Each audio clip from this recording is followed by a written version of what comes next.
Today we're going to be going through a case study of a practice skills exam from Cisco. I'll dive deeper into the individual components in a second, but for now, let's go into the scenario.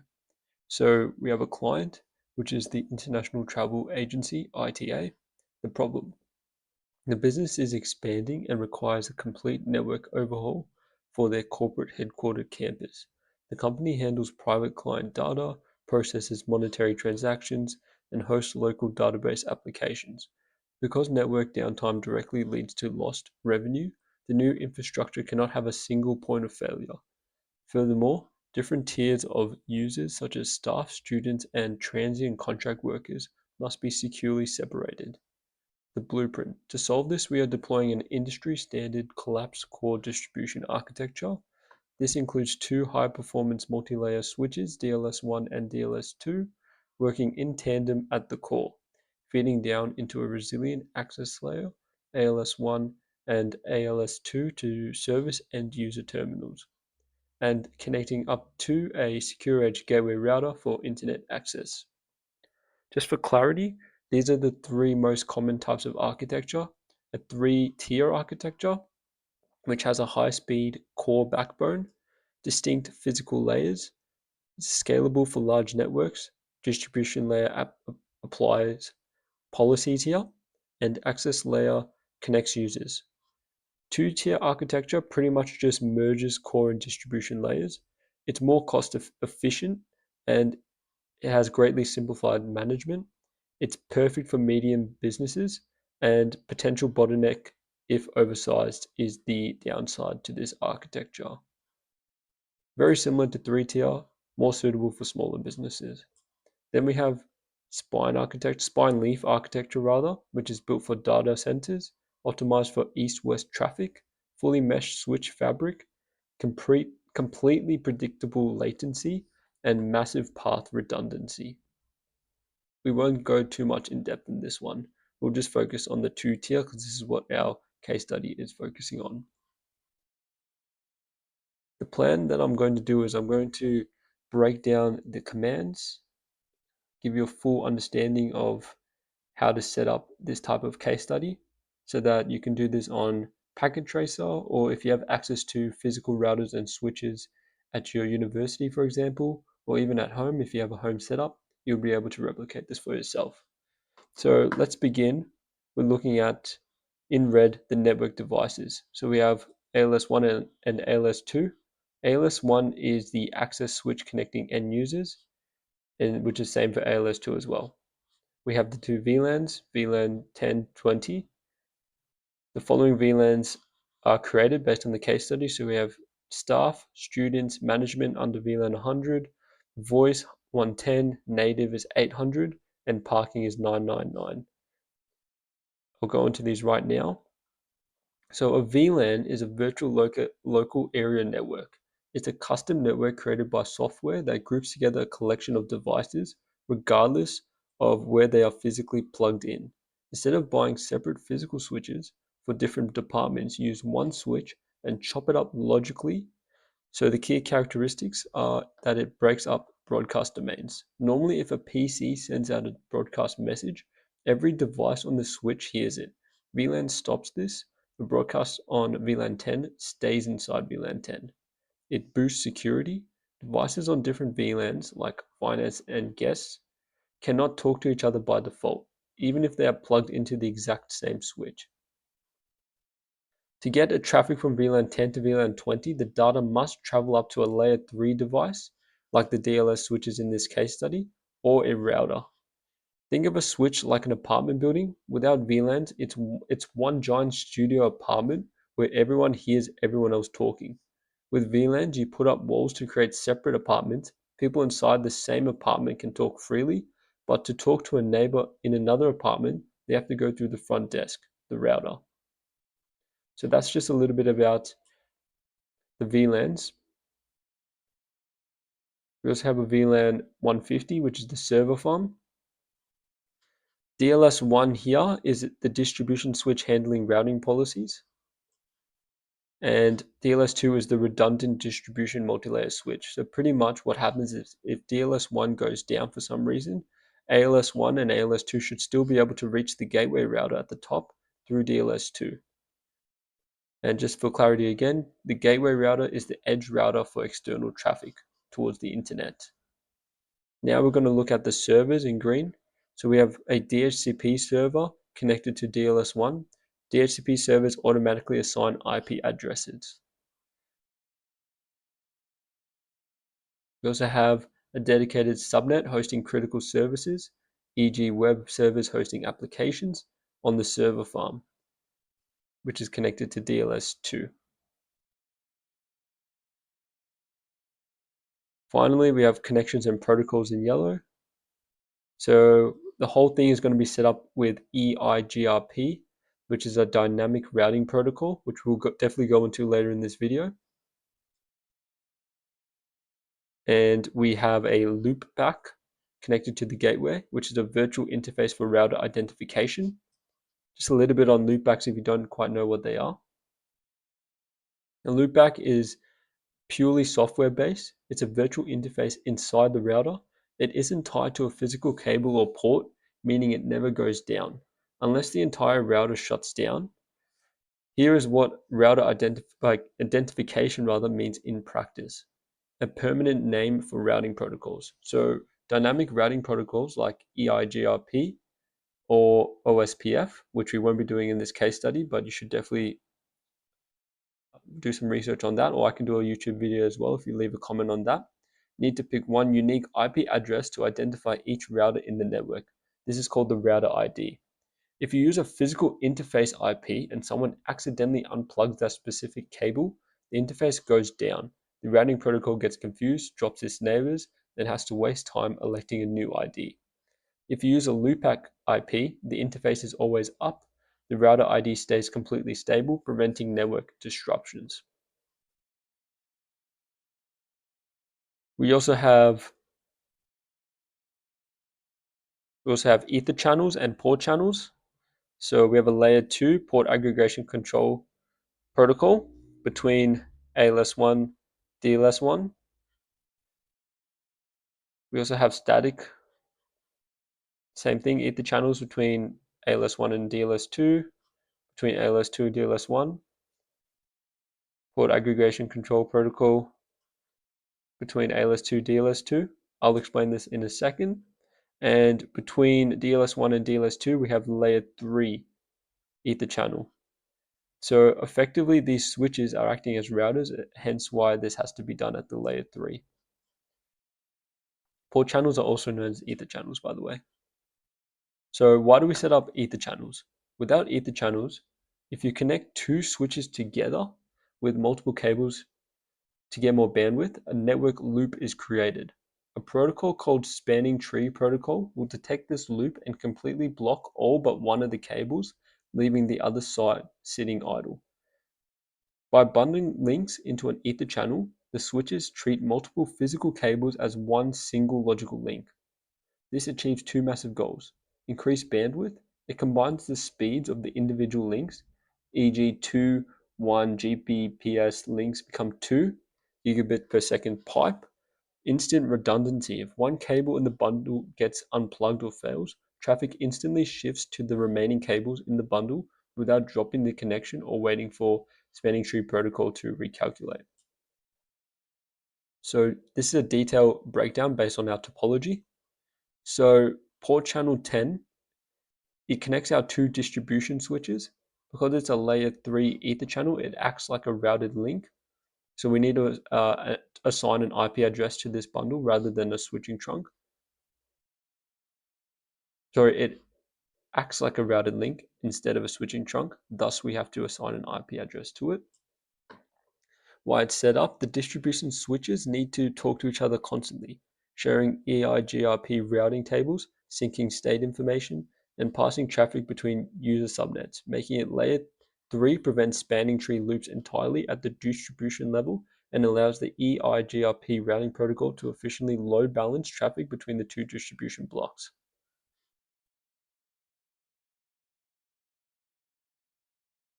Port channel 1 and 4 is layer 2 using port aggregation protocol. So port channel 1 connects ALS1 to DLS1, and port channel 4 connects ALS2 to DLS2. These are layer 2 trunks, meaning they pass multiple VLANs, VLAN 10 and VLAN 20, up to the distribution switches. Just a side note, if you're not too familiar with the layers, layer 2, layer 3, I made a theory video, and I'm pretty sure I titled it Interview Prep. In there, I detailed the OSI model, which is a 7-tier layered system. So you should definitely look into that. Effectively, layer 2 and layer 3 just send different data types. So frames and packets. Frames at layer 2, packets at layer 3. So you should definitely look into that as well. But effectively, layer 2 is between switches and layer 3 is between routers. So they use Port Aggregation Protocol, which is a Cisco proprietary protocol to automatically negotiate and form the bundle. That just means it's Cisco's model. Why it's set up, these are the primary highways for user traffic. When a user on VLAN 10, which I'm pretty sure is students, wants to access the internet or the server farm, for example, web hosting or a web meeting, the data travels up these bundles. PAGP is used to ensure that if a configuration mistake happens on one side, the bundle safely shuts down rather than creating a devastating network loop. I can make a video on loops and how they can form if you leave a comment as well. So port channel 2 and 3, static. What they do, these are cross connections. They link ALS1 to DLS2, and number 3 links ALS2 across to DLS1. They are configured as static, meaning these switches are forced to form the bundle manually without using a negotiation protocol like PAGP or Link Aggregation Control Protocol, LACP. Wide setup, this creates a full mesh redundant design. If DLS1 completely crashes or loses power, ALS1 still has a high speed highway directly to DLS2 to keep users connected to the network. The cross connections ensure that no single switch failure can take down a user's connection to the gateway. So that's pretty much the topology. I'm going to go into the different milestones on how to set this up now. So milestone 1, what we're going to do is we're going to build the layer 2 foundation. So the objective would be to prevent network loops, group local devices, and combine physical cables to scale bandwidth. Key task, configure localized VLAN databases in VTP, transparent mode, virtual trunking protocol, bundle physical trunks using PAGP and LACP Etherchannels, map multiple spanning tree region instances to clearly load balance traffic paths across the core hardware. So the first thing that we do is we create the VLAN databases. Enable connt. This is the standard operating procedure required to elevate administrative privileges and modify the active running configuration of a Cisco iOS device. Setting a matching domain, so we go VTP domain Cisco, ensures that administrative boundaries are clearly defined across the infrastructure. Version 3, and then we do mode transparent. Upgrading to VTP version 3 provides superior architectural protection over version 1 or 2, including support for extended range VLANs and better protection against accidental database overrides. You also want to do hostname ALS1, ALS2, that's just basic practices, just in case you didn't know and aren't unfamiliar with these sort of commands.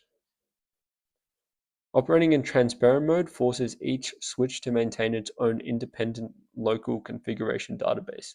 The switches will still forward incoming VTP advertisements out of their trunk ports to assist neighbors, but they will completely ignore those advertisements locally, isolating the device from database corruption risks. So transparent, just think independent, isolated. This section here, we're creating the VLANs. Because the switches are configured in VTP transparent mode, they do not dynamically learn VLANs from each other. Therefore, the engineer must explicitly create the database manually on every single hardware node, so every single switch that we use in the topology. This setup cleanly segregates network broadcast domains by functionality and security level, for example, separating students from staff or isolating unused ports into a dedicated parking VLAN for infrastructure security. I'll explain why we do this as well. This is a very important security protocol as well. DLS1 and DLS2, very similar. As you can see, there's just one step where we activate IP routing, which is that multi-layer switches functions purely as layer 2 switches out of the box, right? But by enforcing IP routing, we effectively turn on the internal layer 3 routing engine of DLS1 and DLS2, allowing them to route traffic between different subnet VLANs and communicate with the external internet gateway router. Now we're going to move on to multiple spanning tree protocol. In traditional PVST plus, which is another spanning tree protocol type, we run a distinct spanning tree instance for every single VLAN created. If you have dozens of VLANs, your switches waste substantial CPU cycles, core processing unit cycles, processing bridge protocol data units for each one. MST resolves this scalability issue by bundling multiple VLANs into a small number of logical instances. This will make sense in a second when we look through it. And just think of BPDUs rather as just data being sent between the switches.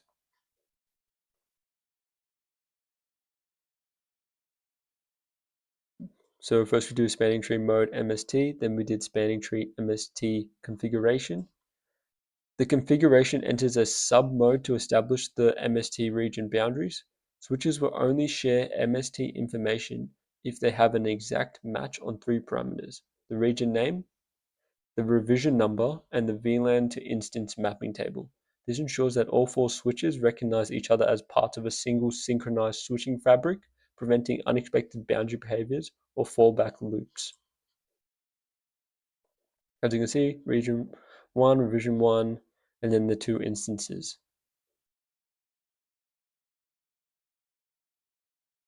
That's ALS1 versus ALS2. We do the exact same commands.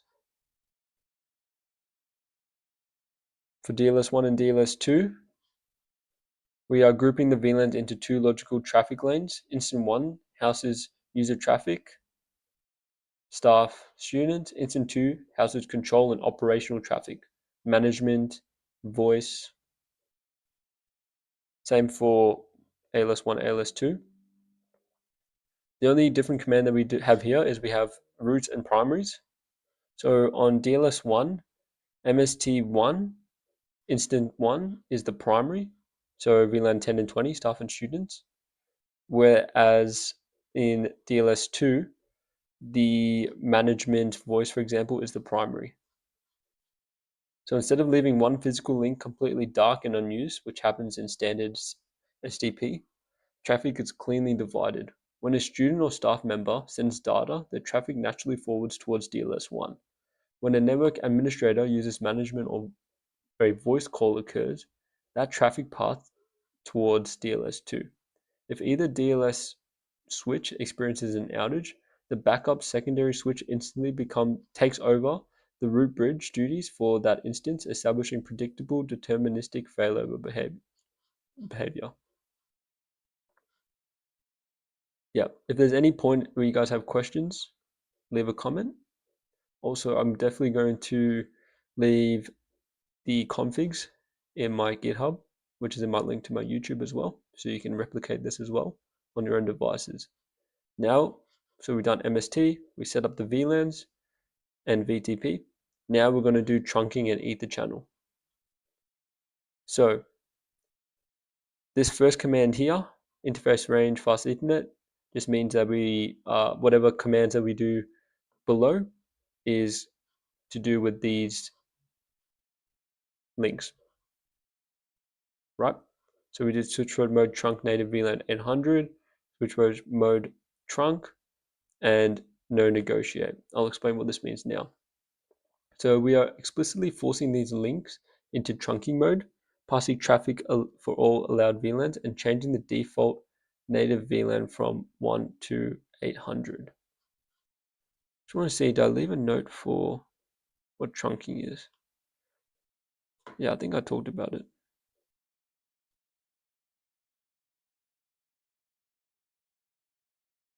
pretty much when you have a link between two switches, you need to set up a trunk, because otherwise, so that multiple VLANs can talk to each other. Otherwise, you'd have to set up a link between each individual VLAN between each individual switch.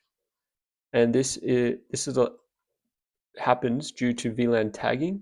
So a VLAN will tag which the trunk will tag which VLAN the data is coming from.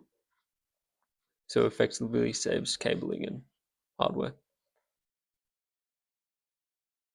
By default, Cisco switches uses VLAN 1 as the native VLAN, untagged traffic. I can do a theory video on why that is. So the native VLAN is the only one that doesn't get tagged by default in trunking. Leaving it at default marks the network vulnerable to VLAN hopping attacks, where an attacker sends double tag frames to sneak traffic into other subnets. Shifting untagged traffic to an isolated native VLAN, VLAN 800, neutralizes this security risk.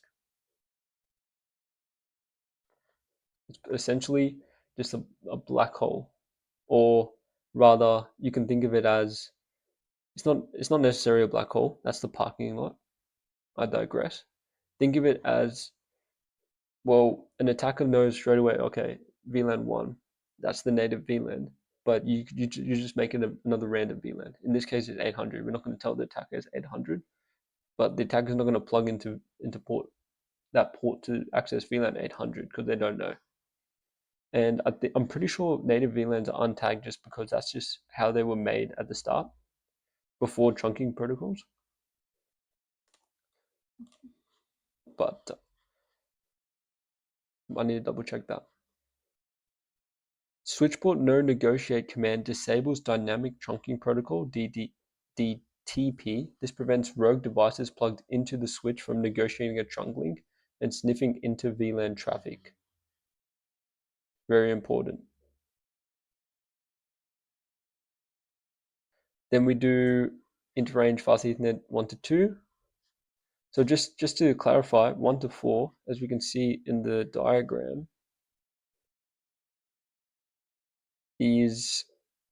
they're unused. Whereas now we're looking at 1 to 2 and 3 to 4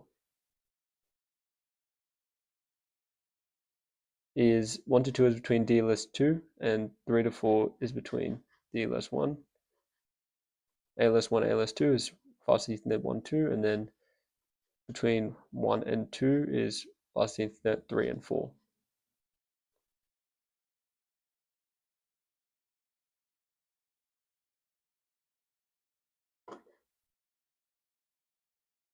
So this configures channel group 1. Again, that sets up the port channel. Mode desirable. What does this mean? Well, this configures a layer 2 Etherchannel using Cisco's proprietary protocol, PAGP. The desirable keyword means the switch actively asks its neighbor to form a bundle. It dynamically ensures that both physical cables are healthy and misconfigurations, like cabling errors or speed duplex mismatches, won't cause loops before aggregating the links into a single logical channel.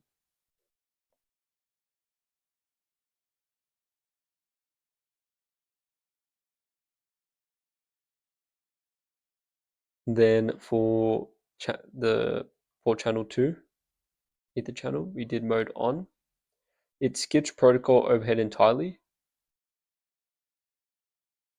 Sorry, I digress. This forces the physical interfaces into an Etherchannel bundle instantly without running any background negotiation protocol. It skips protocol overhead entirely. However, because it forces the bundle on blindly, it relies heavily on perfect manual configuration on both ends. Otherwise, spanning tree loops or black hole traffic, which we will touch on in a second, can occur if a cable is crossed. So if you accidentally, when you're actually putting the physical cables in, if you do that wrong as well, it can cause loops as well. These are the different combinations. Link aggregation control protocol. You do active and active, forms a channel. Active and passive, forms a channel. Passive and passive If this switch is passive and this switch is passive, it won't form a channel. PAGP, desirable, forms a channel. Desirable auto, forms a channel. Auto, fails. Same principle, just different words essentially. And here I can highlight ALS1, ALS2, it's just the channel groups, which is different, but the theory remains the same. DLS1, DLS2, we do no switch port between gigabit Ethernet 1-0-5 to 6.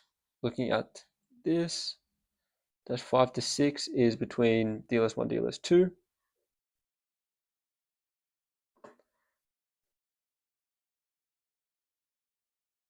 We do no switch port.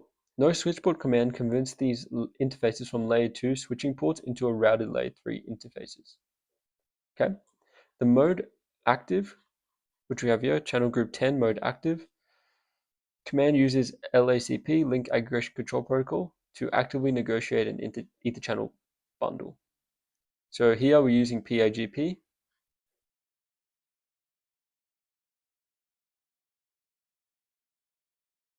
As you can also tell, we use desirable as well.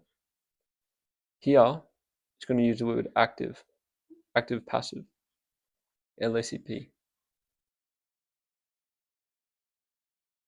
This links your two core distribution switches, DLS1, DLS2, via a high-speed point-to-point layer 3 link. Instead of using spanning tree to block one of the links between the distribution layer, turning the bundle into a layer 3 routed interface allows you to run a routing protocol like EIGRP across it. This provides ultra-fast sub-second routing failover, and structural stability at the core of the network. We configure an IP address directly on port channel 10 because it is being used as layer 3 routed ether channel rather than standard layer 2 switching. So as you can tell, we didn't do IP address before on ALS1, ALS2, and I just explained why we do it now on DLS1 and DLS2. Same commands. Only thing is the IP addresses are different, obviously, because they're two different multi-layer switches.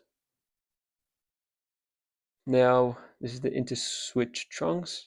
This is what we did on the ALS devices. So we're trunking from the DLSs now to the ALS switches, down. Before we were doing side to side, now we're doing down. And this is DLS2 down to ALS2. So we've set up, down, we've set up crosses as well.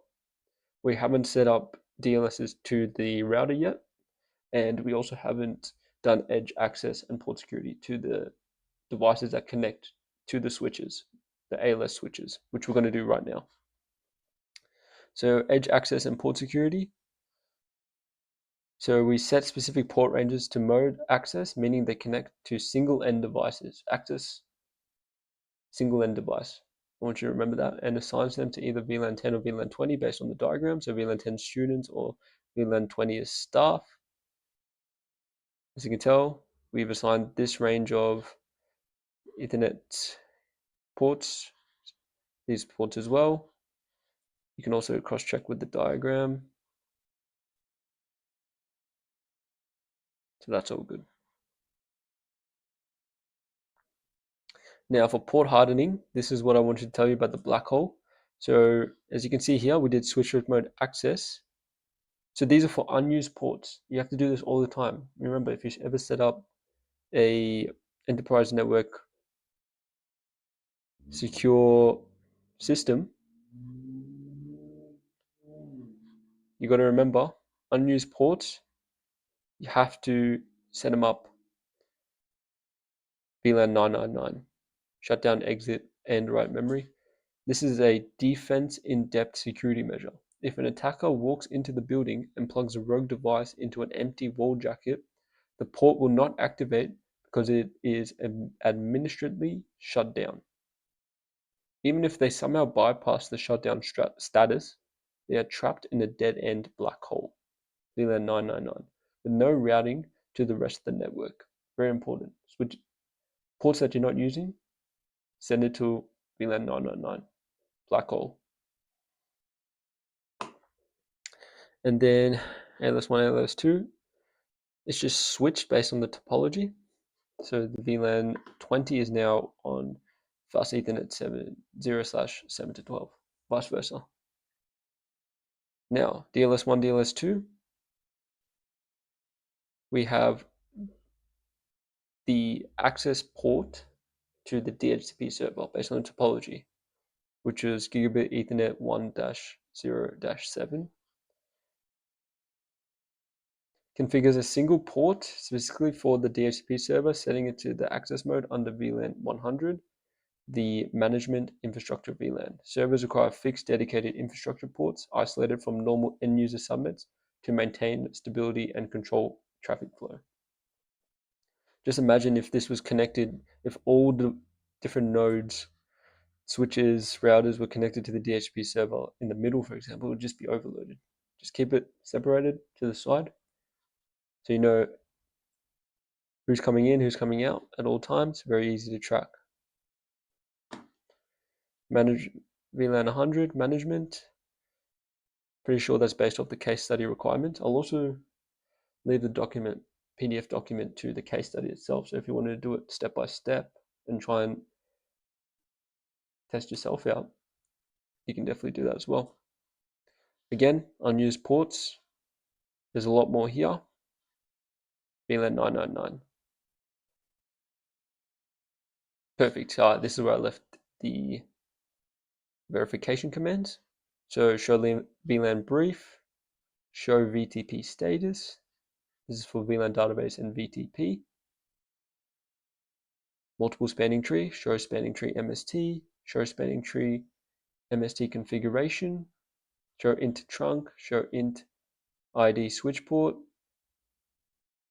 I guess I'll just explain it as well. Why not? It's going to be a long video anyway. Verifies existing VLANs named active access ports. Verifies VTP mode, domain name, and configuration revision. So if you find that you're unable to ping between switches, ping between VLANs, this is a good command to type. Spanning tree displays the root bridge, path cost, and port states. Very important. You wanted to make sure, okay, right, it should be DLS1 in this example. Let me check. Boom, show spanning tree MST. Verifies MST region, name, revision, and VLAN to instant mapping. So as we said, we grouped the staff and students differently to management and voice. Trunking, show interfaces trunk, displays active trunk, native VLANs, and allowed VLAN lists. Next one displays administrative versus operational port modes. Less common, I don't really normally use this one, but it's there for you to know. Show Etherchannel summary, checks bundle status, SU equals active, P equals bundled, and protocol. It will give you the protocol as well. Show Etherchannel port summary. Displays logical interface details and load balancing methods.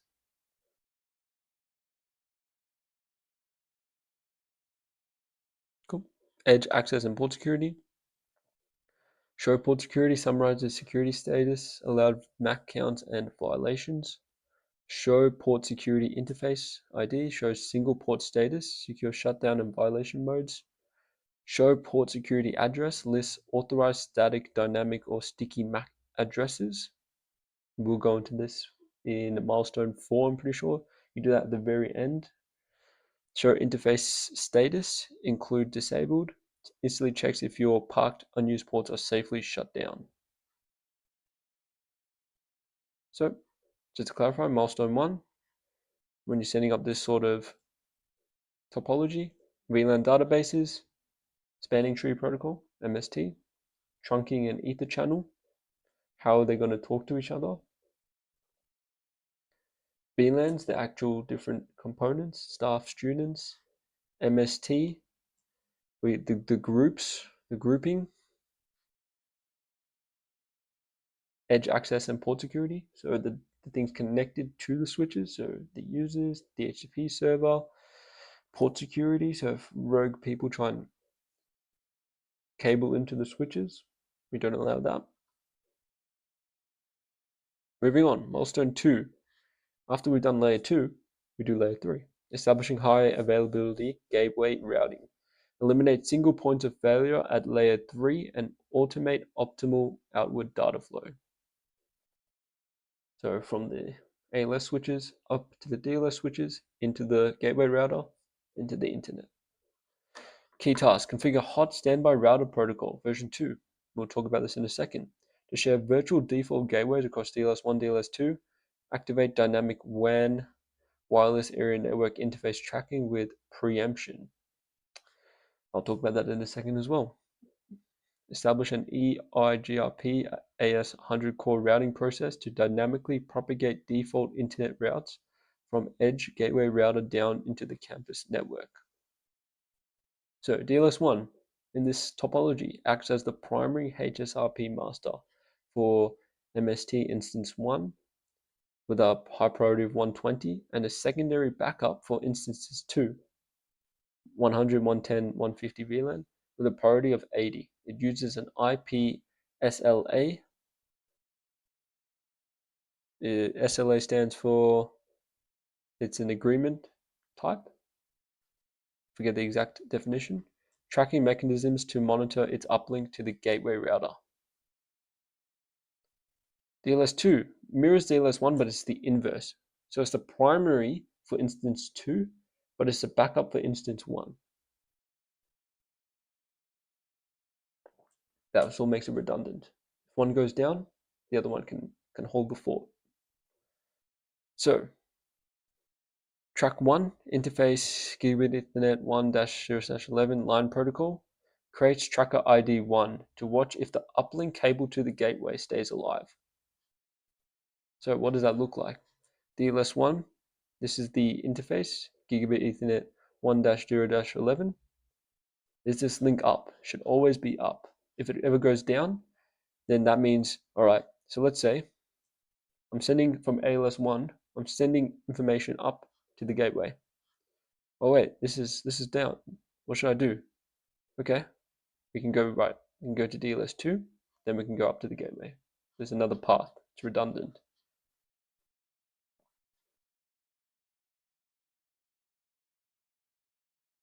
Object traffic. This is called tracking rather. This is called. Tells the switch to wait 1 second. So delay down 1, up 1. Wait 1 second before changing its status. This prevents the switch from constantly dropping connections if a cable is loose and rapidly flapping on and off. If a distribution switch loses path to the internet/gateway, it needs to know immediately so it can hand off its traffic duties to the other redundant switch. So if it was 10 seconds, 30 seconds, that's a huge delay. So we wait 1 second. All right, wait, the link is not working. Boom, send it across. DLS2 is exact same. It's just 12 because that's just the design. Now, EIGRP. So what you do is you do no order summary, which prevents EIGRP from automatically summarizing subnets to their default classless boundaries, ensuring precise subnetting networks. And then these are all the networks based off the case study. VLAN 10, 20, 100, 110, 150, and then the loopback as well, 200. These are the wildcard masks. So normally you just do the inverse. So if it's 255.255.255.0, the wildcard mask is the opposite. Tells EIGRP which local subnets to participate in and share with neighboring switches. EIGRP basically is always communicating with neighbors. It's trying to formulate which switches are connected, who's connected, what's doing what, which VLANs are active. That's why you enable it. It basically builds the house, builds the skeleton of what's going on. The gateway. IP route 0.0.0.0, loopback 0. And then we have pretty much the only two things that are connected is DLS1, DLS2 from the gateway. But we have redistribute static. Obviously you do router EIGRP 100 first. Takes the default route pointing to the internet via loopback and pushes it into EIGRP. This automatically tells DLS1 and DLS2, hey, if you have any traffic meant for the outside world, send it up to me. Otherwise, without this,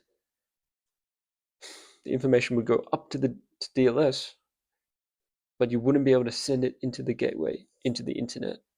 Very important.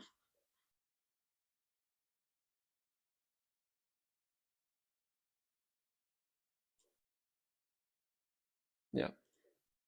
Pretty sure you do this on the gateway router. I'm pretty sure you do this, as we talked about earlier, with a loopback, because we need to assign an IP at all times.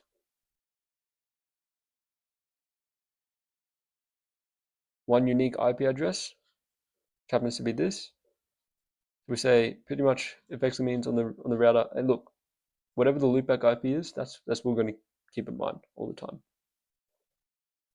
Now we're going to move on. So we did object tracking.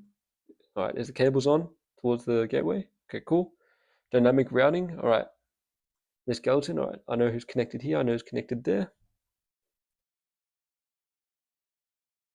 First hop redundancy. The difference between one and, well, this should actually be DLS2. And I should have no, it's all good. So I've highlighted track ones here for VLANs 20 and 10. Here's the commands for the standbys. This is DLS1, by the way. And you can see on DLS2, 10 and 20 is on standby, and track 1 is for VLAN 100, 110, 150.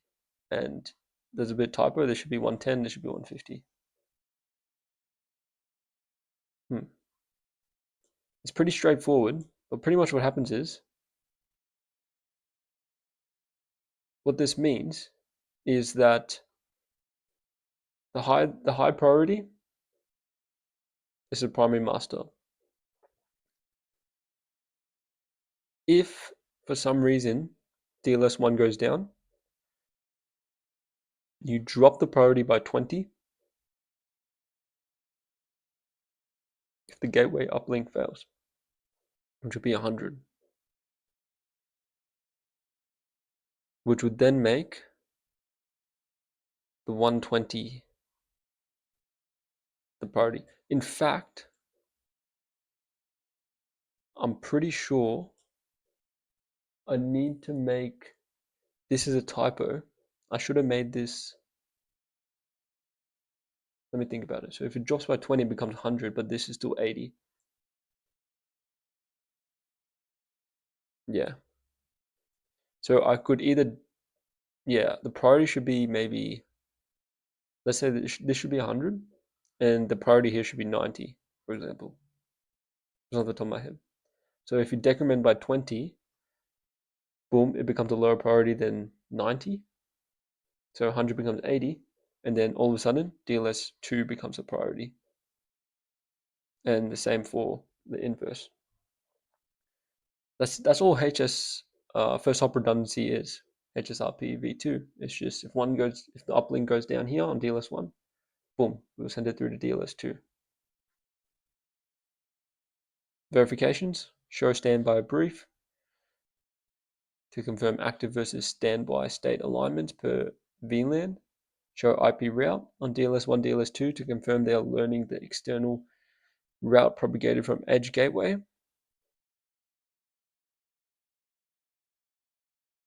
Show track 1 to verify your interface tracking object is up and monitoring correctly. That's milestone 2. So milestone 1, layer 2, layer 3 done. Now hardening the network edge. Lock down local access ports against modern network exploits and spoofing attacks. Deploy Portfast and BPDU guard on user interfaces to stop rogue switch attachments. Activate DHCP snooping with strict trusted untrusted link parameters to neutralize rogue DHCP servers. Implement sticky MAC address port security across the access matrix. So ALS1, I've broken this down into the protocols because it's kind of interwoven within each other. It's not, you don't just do DHCP first, snooping first, and then Portfast, then BP. It's all intertwined. So I'll explain it and then we'll look through it. So IP DHCP snooping command enables DHCP snooping globally on the switch, specifies which virtual networks to monitor. What is DHCP snooping? Well, it's a layer 2 security feature that acts like a firewall between untrusted hosts and your DHCP server. It works by classifying switch ports as either trusted, facing legitimate DHCP servers and uplinks, or untrusted, facing end users. Right? When implemented, the switch dynamically builds a database of binding mappings, IP to MAC addresses, and actively drops any unauthorized DHCP server messages, such as offers or acknowledgements, originating from untrusted ports. This, remember DORA, the acronym, pretty sure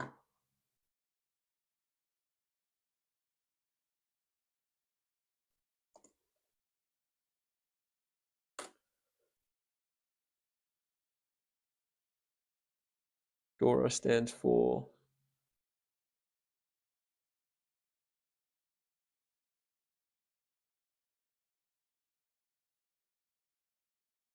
trying to get up.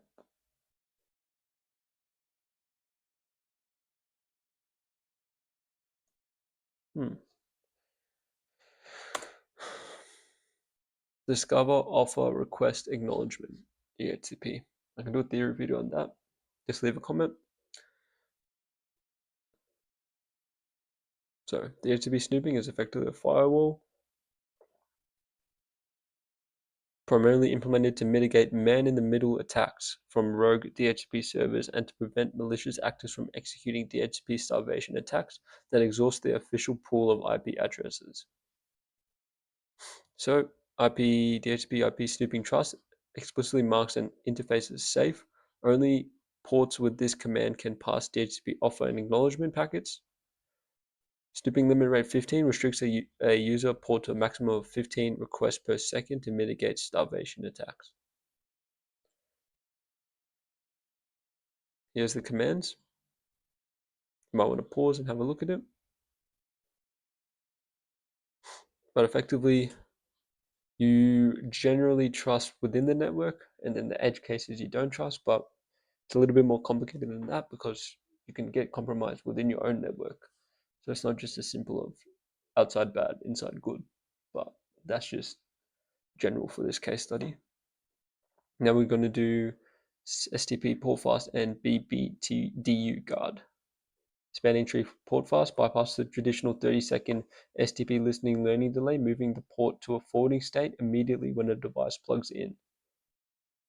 Automatically shuts down the port if it receives an STP data packet. Bridge protocol data unit. Spanning tree BPDU guard enabled. Why? So Portfast is critical for end user comfort. It ensures PCs get an IP instantly without timing out. However, ports are vulnerable to network loops. BPDU guard solves this. If a user connects a rogue switch or bridges two wall jacks together with a cable, the rogue device will emit BPDUs. The moment the access switch detects a BPDU on an edge port, BPDU guard triggers an disable status, forcefully shutting down the port to save the network from a broadcast storm. Again, any questions on this? Leave a comment.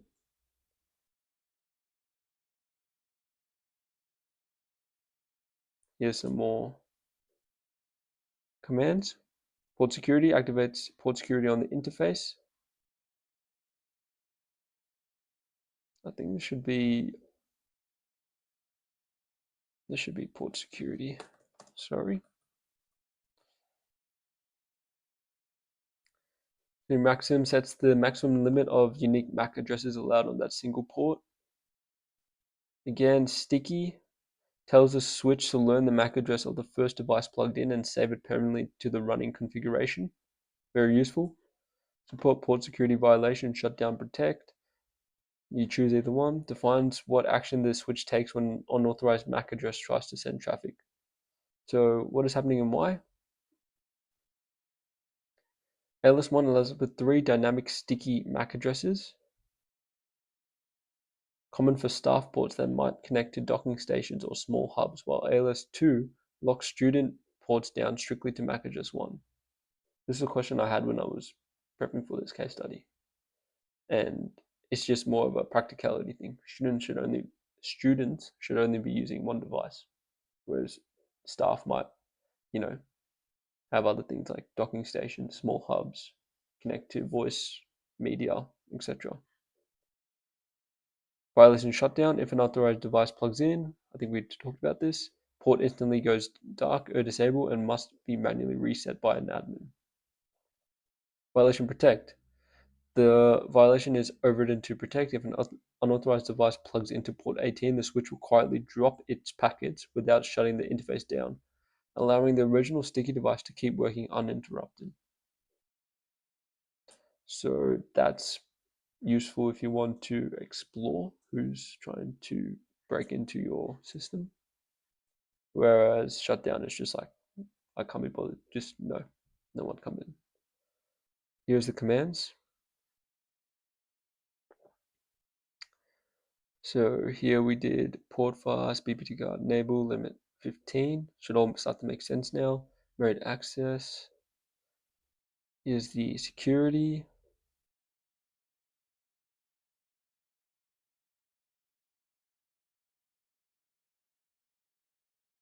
VLAN 10, VLAN 20.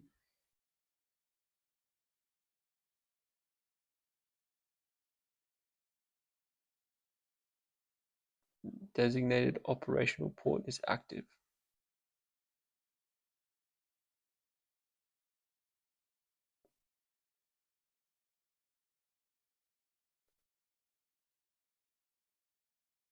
ALS2, it's the exact same, it's just you change it based on the topology for ALS2. I think we talked about staff access reason, but you can pause this and read as well if you want. And the verification commands.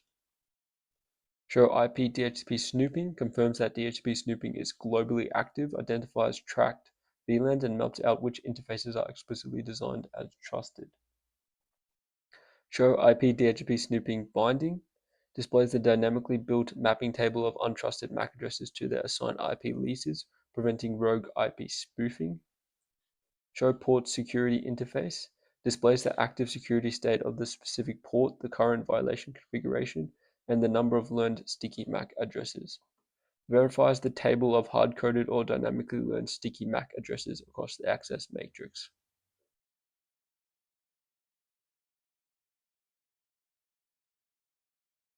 Finally, milestone 4. So layer 2, layer 3, hardening the network. Now, granular traffic isolation and filtering. Objective, secure highly sensitive data assets and control lateral movement within identical subnets. Build out a layer 2 server farm domain using private VLANs, primary, isolated, and community attributes. Configure a hardware enforced VLAN access control list on ALS1 to completely isolate temporary workers on the same subnet without wasting corporate IP space. Very important. We have a freelancer working VLAN access control list. Very useful. So here is the setup. Let me explain it first. Why do we use private VLANs? So a standard VLAN isolates traffic between different subnets, but all devices inside that same VLAN can talk to each other completely unhindered. PVLANs solve a major security flaw. If an attacker compromises one server in a server farm, they can easily pivot laterally to attack every other server on that same subnet.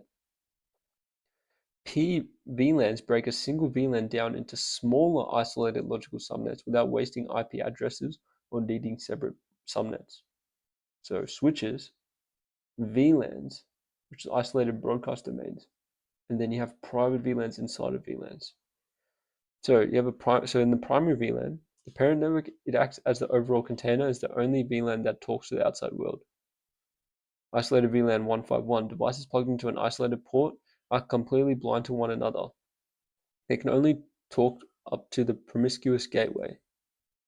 This is ideal for standard servers or customer web hosting environments where devices have no business communicating to their neighbors. So a promiscuous gateway is pretty much the gateway is always actively looking for information. It's always actively listening, trying to extract data. Community VLAN. We want part 2. Devices on these ports can talk to each other and the gateway, but cannot talk to any other or community or isolated groups. This is used for clusters or servers that must sync data together. Promiscuous port. The master port, usually connected to your gateway or a backup server, it is allowed to talk to every single port across the primary, isolated, and community VLANs. Let's look at this diagram just to further consolidate what we learned. Here's the server farm. And then once you read the case study, you'll see the isolated port. So pretty much 150 is the parent network. It's an overall container inside of that. So 151 has to talk to 150, then 150 talks to the outside world. 152 is a cluster of private VLANs.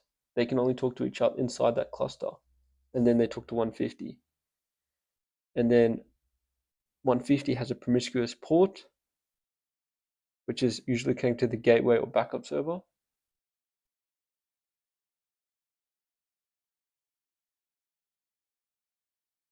Yep, and is allowed to talk to the primary, isolated, and community VLANs.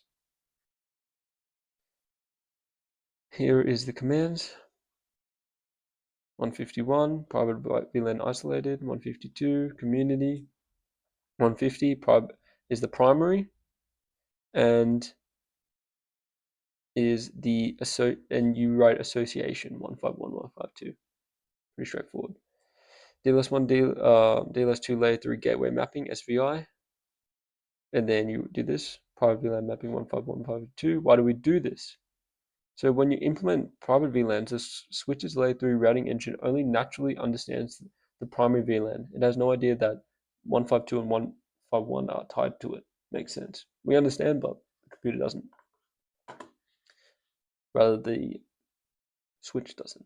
The private VLANs mapping 152, 151 command tells the SVI when you send routing or management traffic out of VLAN 150, allow it to terminate down into the secondary isolated 151 and community 152 networks. Without this mapping, devices inside the secondary private VLANs would be trapped. They could talk to the physical switch port, but the switch's internal router wouldn't pass their traffic out to the internet or other subnets. Distributing private VLANs down to the server farm interfaces. So this is again the promiscuous port.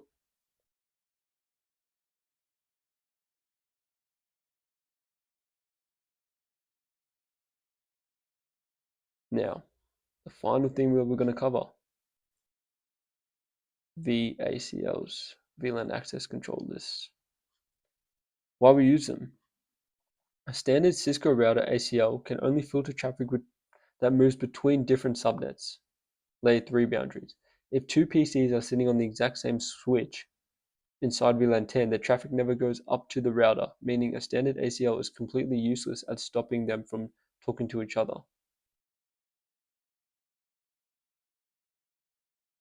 A VLAN access control list applies an access control filter directly into the switch's hardware switching chips. It filters traffic within the exact same VLAN. So if a contractor comes into work, uses the staff VLAN, VLAN 20, he shouldn't be able to talk to the other staff members necessarily. This is why we use VACLs. So you define a target, a specific temporary host, trying to talk to anyone else on the staff network. The switch looks at the traffic matching your ACL definition and forcibly drops it. This completely blocks that specific host from communicating laterally with other staff members. This acts as your permit any, which is sequence 20, which I'll show you in a second, ensures that all other normal staff traffic inside VLAN 10 is forwarded completely uninterrupted. The VLAN filter block temp VLAN 10 command binds this hardware filter natively to VLAN 10 on ALS1, instantly protecting the local staff segment from that specific rogue or temporary machine.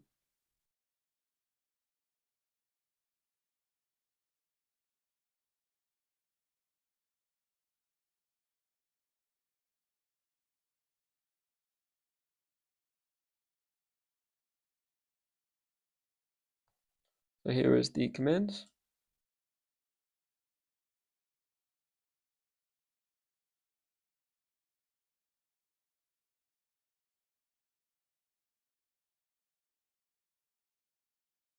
So it shouldn't be able to talk to the students. In VLAN 10, VLAN 20, well, then you have to pass some things you can and can't communicate with. Bind the hardware filter globally to enforce it on staff, so the staff can't communicate outside. Verification commands: show private VLAN, private VLAN. Display a primary, isolating community VLANs, very important when you're setting it up. Show VLAN filter, verifies which access maps are actively bound to specific production VLAN IDs across the switch fabric. Show VLAN access map, displays the structural matching logic and targeted actions, job versus forward, configured within your VACL matrices. There's a lot. Took me a while to build this up for you guys. But if you enjoyed, please like. Tell me if you like this new style of presenting as well, where I do it unedited. Try my best to keep it engaging. And I'm not looking for a huge amount of views, but I'm looking for those who are watching. And I don't know if anyone really is going to come to the end of this, but if you are, then you're really on your way to deep diving and learning the nitty gritties of cybersecurity. So then again, I'll have this in my GitHub. Try this out for yourself. Watch this video again if you want to learn about why we do certain things. But if you enjoyed, leave a comment. Otherwise, thank you very much. I had a lot of fun building this up, and hopefully see you in the next video.